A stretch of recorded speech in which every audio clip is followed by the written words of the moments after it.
Hey, we are here with Francisco. He just closed his first deal all the way out in Ottawa, Illinois. I never even heard of Ottawa, Illinois until we got this deal. So congrats, man. Thanks. Um, so this deal we made 26,000, about 26,000 total on the deal. And this is Francisco's first deal that he closed. So congrats, man. How you feel? Good, real good. It was definitely a motivational for more. Awesome, man. So first and foremost, we gotta like break it down. Like, how did you find, how do you find the deal is the first thing, right? So we're gonna break it down. So hopefully someone can duplicate your success and hopefully you do, you just keep doing the same thing you're doing, how you found the deal. So how do you actually find this lead in this deal? Well, how do we even meet? Like, how do you even reach out to us first? So I started looking for real estate networking on the meetups, and I seen a guy doing apartment buildings and houses, and so I met up with him, and he said that because I didn't have good credit and that I didn't really have uh, a good amount of funds to invest. He said that it wouldn't work for him, but he suggested for me to get in contact with you and said that you would still be able to help me to kind of get started, generate income, and then go from there. So that's when I reached out to you, and then I learned about your course and all of that, and kind of it worked out. Awesome, man. And how did you find this specific deal that we profited on? So I told a bunch of family and friends that if they came across any kind of property, whether it's just an address or a phone number or somebody that they know that's interested in selling the property or even coming across an abandoned place, just to let me know. And if I close on the property, I'd give them $1,000. Awesome, man. So you just basically went through your phone book of contacts and just started contacting everyone you know. Yep. Wow, that's awesome, man. And that's I think, that should be when you get started, I think that's what everyone should do. Like that should be like a foundational. Like everyone should know what you do, especially when you get started in this business, right? So just basically go to your phone book, go to your contacts, and just start texting everyone in your contacts, and or maybe calling them, leaving a message. And yeah, like I remember I did that like 3 or 4 months ago, and I was on just the A's, and I got like 7 or 8 deals that people wanted to send me. So, um, you know, so if yeah, I think if everyone does that, that would be huge, right? Just Hmm. letting everyone know what you do, and then doing that over and over again. Like, hey, just a reminder. So 6 months later, hey, I just want to remind you guys, I'm still in the business, still buying properties, and you should be doing that every like 3 to 6 months, just going through your whole phone book and just contacting every single referral, every single person in your phone book, and letting them know what you do, right? Posting it on your Facebook, posting it on all your social media, letting everyone know what you do, and then just contacting everyone you know. All your family should know what you do. Your mom, your dad, everyone. So, and then that way, if someone says, "Oh yeah, property," I'm going to send it to Francisco, right? And that should be like the foundation of marketing, branding yourself. That once you get started. So that's awesome, man. I know I did a deal with a big deal a few months ago. It was like a $50,000 deal.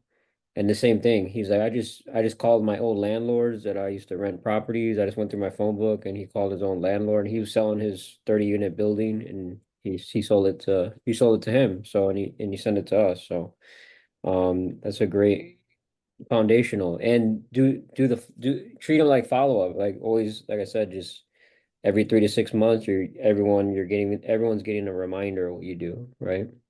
Yep. And that should be everybody. Your cousin you haven't talked to in 5 years because you got in a fight, you should let them know what you do. Yeah.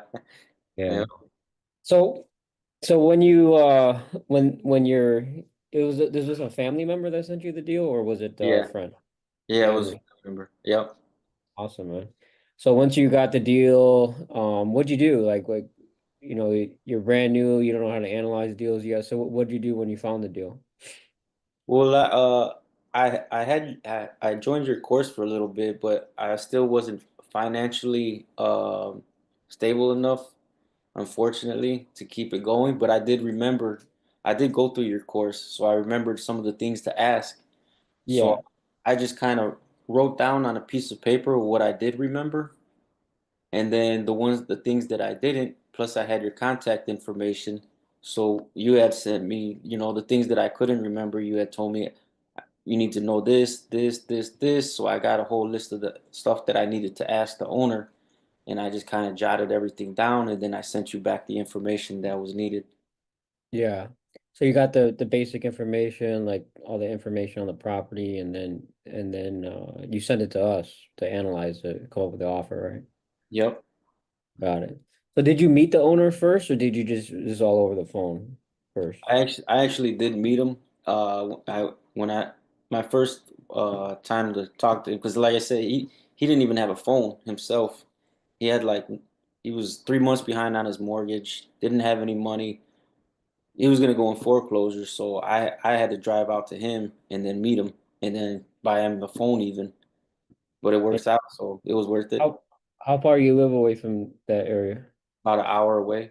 1 hour? Oh, Yeah. okay. Not bad.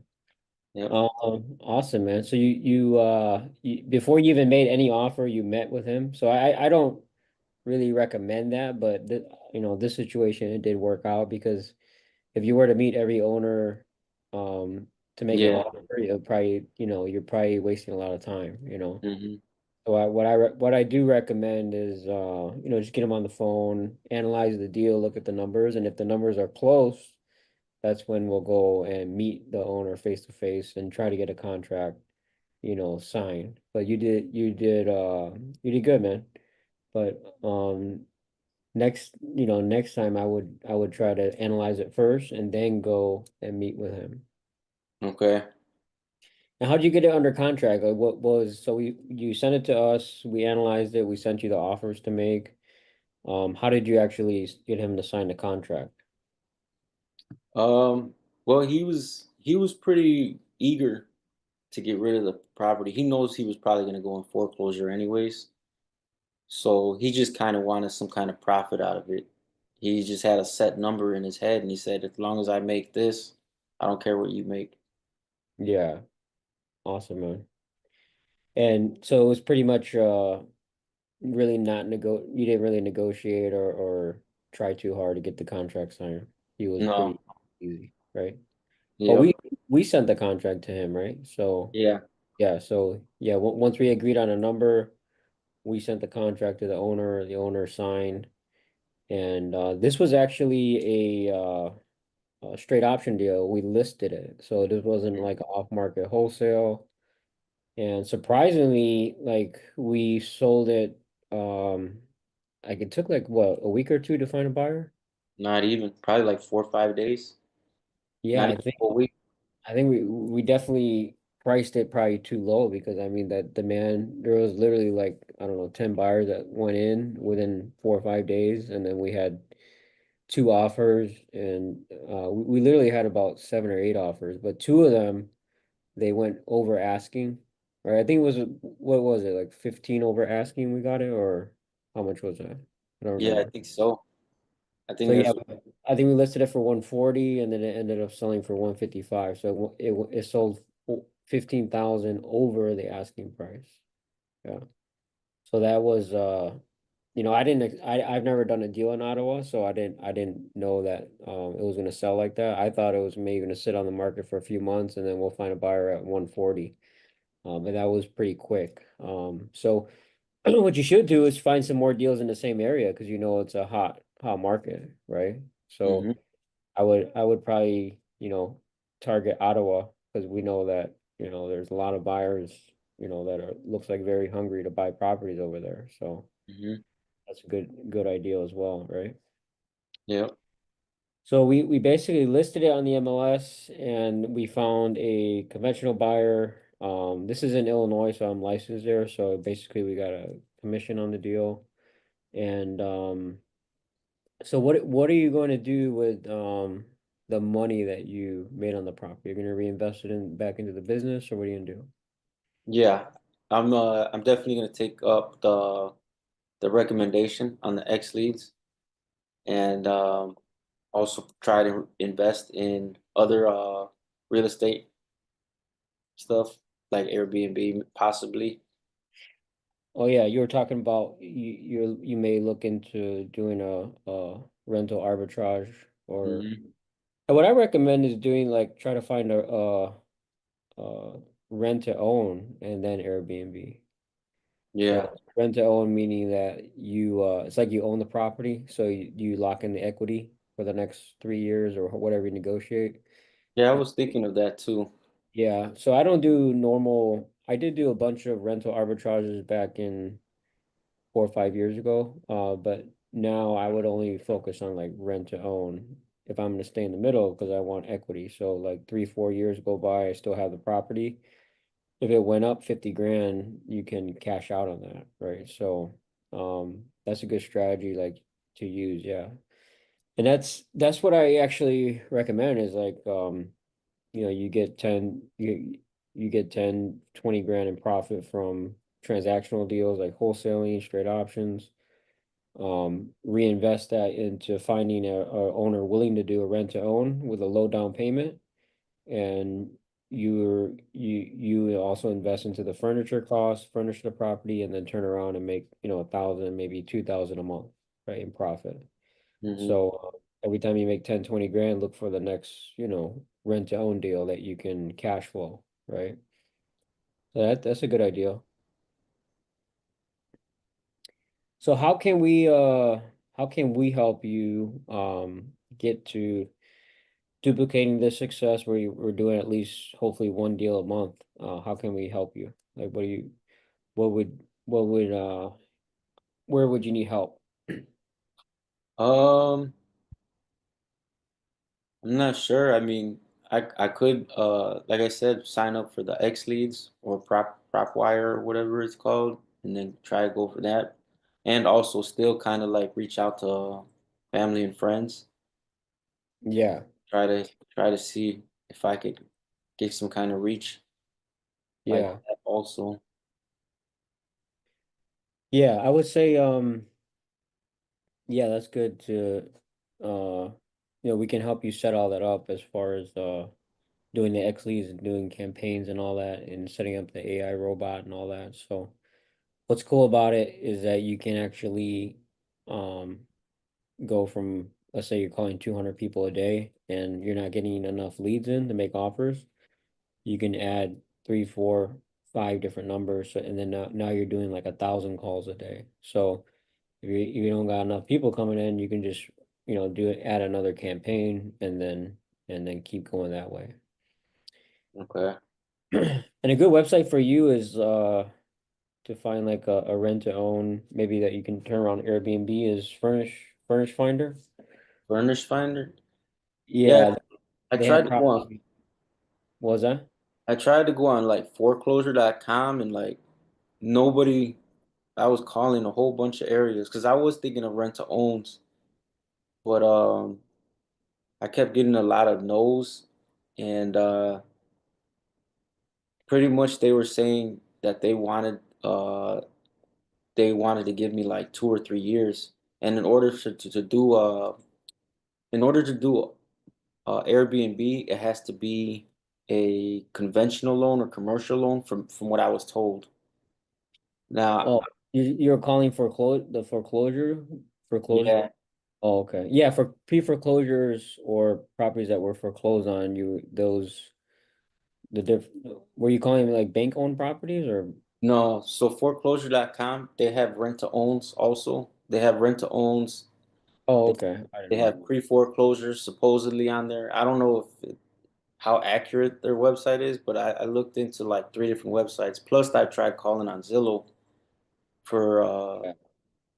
properties for sale to see if they would be interested. And pretty much everybody was, When I wouldn't approach like rent to own. I would approach, hey, we're investors looking to buy, and then that just leads them down the funnel of we can make a cash offer, we can make a rent to own offer, we can make, a straight option offer like we did here.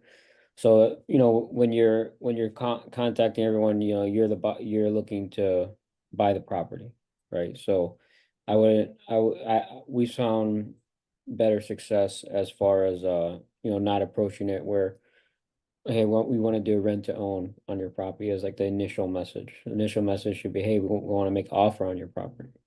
Okay. Yeah. And what was that website you said to check for the rental owns? Furnish finder. Okay. So these are properties already furnished, fully furnished, and you can rent them for a month, for a week. But these are good because they're already furnished, right? So you don't gotta invest, 10 grand in buying furniture to Yeah. do Airbnb, right? So Furnish Finder, Zillow for rent is good, for finding rent to owns. But like I said, I would approach them all as, hey, are you looking to maybe sell your property? We want to make an offer, right? Mm-hmm. So, and I would treat each lead like the same. Like you just put them in the funnel into the system and be like, okay, does this work for a cash offer? No. Okay, does this work for rent to own? So we figure out what works for that lead, right? Okay. Yep. Yeah. Yeah, so yeah, let me know if you need help with the setup of campaigns and all that. We can help you out. And with Exley though, you need like a business and an EIN number. You have that yet or? Yeah, I do. Yep. Yeah, okay, perfect. Yeah, so that's all you need and a website and then you can do the texting and calling and all that. Okay. Awesome, man. Appreciate you. But let's try to duplicate the success in the next month or so, right? Yep. So this motivate you to make more offers or Oh yeah. Yeah, okay. for sure. It's weird. Some people like they close a deal, they make 10 grand, and I don't hear from them for like a year. It's just like they went on vacation, right? So it's weird. I'm like that should motivate you to, keep going, right? So Yeah. awesome, man. Congrats on closing your first deal and hopefully it'll be many more, right? Yep. Thank you. All right. God bless you, man. Yep.